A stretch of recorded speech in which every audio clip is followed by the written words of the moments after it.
ایرانی هم زادگاه هم مشهده. اینجا آمدم جز خلق‌های بیگانه‌های مدافع از خلق یپگه که از شرافت انسانیت و کوبانی دفاع کنیم.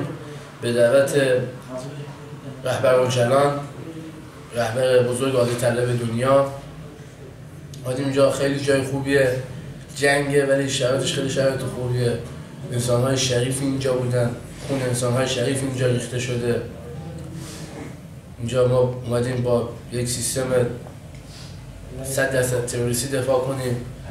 کوبانی به خیلی ثابت کرد که تروریست کیه، ارهابی کیه و یگانهای صلح طلب و مدافع کیان. آنجا از شرافت انسانی دفاع میکنیم. دفاع خلق یگانهای مدافع از خلق یپگه باعث شد اباحت کاذب داعش از بین بره.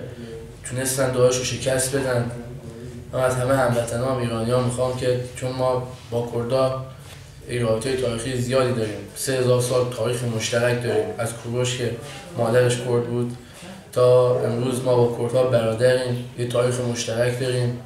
جدا از همه چیز اینجا جنگ انسانیت و بشریته و باید نه فقط واسه جنگ باید واسه یک ایدئولوژی برتر، یه ایدئولوژی که اصرار بر انسانیت داره اومدیم اینجا به جنگیم تا بتونیم یه مردم یه منطقه رو، شمال کردستان رو از چته‌ها و غارتگرای داعشی پاک کنیم.